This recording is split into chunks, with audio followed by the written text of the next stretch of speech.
I'm Johanna Ralston. I'm CEO of the World Heart Federation. The World Heart Federation unites its members in the fight against cardiovascular disease with a particular focus on low and middle income countries.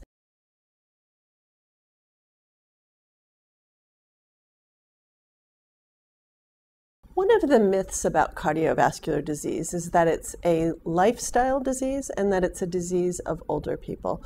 While there's some truth in that statistically, lifestyle implies that there's some level of choice, personal choice, in the factors that lead to the disease. For most people, and increasingly people who live in cities in low and middle income countries, that really is not true. That does not capture the reality of their lives. People have very little choice over the type of food they have access to. People have very little choice over the type of physical activity they have available to them, based on living in large, crowded urban spaces where there's very little safe room to play, where much of work has shifted from physical labor to labor that's a little bit more sedentary. Therefore, lifestyle really does not capture the reality of most people's exposure to the risk factors associated with cardiovascular disease.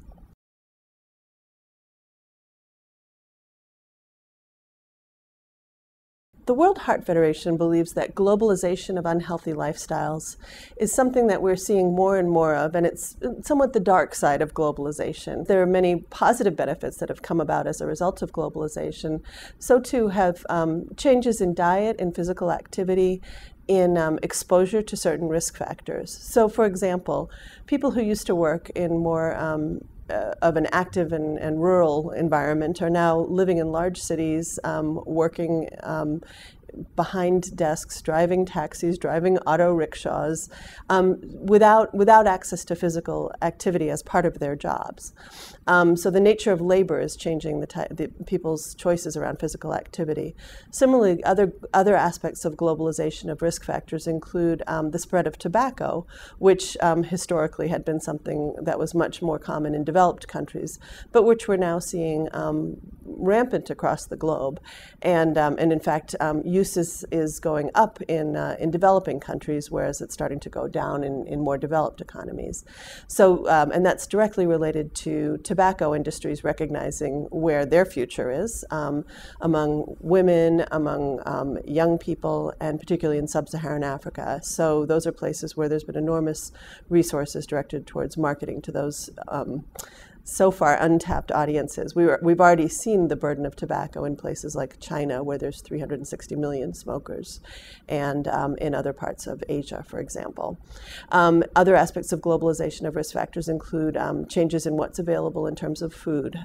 People are now eating much more mass-produced food that includes things like trans fats, added sugars, that includes salt, aspects that keep it give it longer shelf life but shorter human life.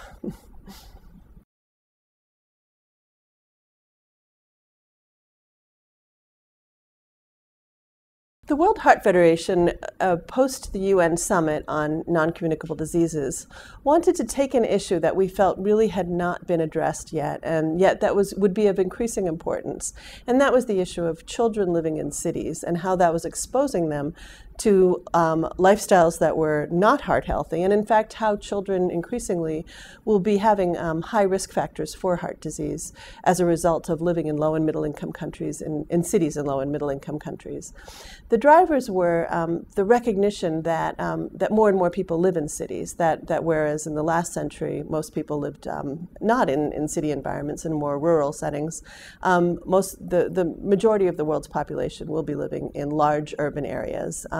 Many of those cities are being developed without any thought to the implications of physical inactivity and physical limitations that they impose on their populations. So most people live in these large megacities in Asia and Africa and elsewhere, cities with populations of 10 million or more, and yet very little in the way of access to open space, safe places for physical activity, very heavy traffic, poorly planned places.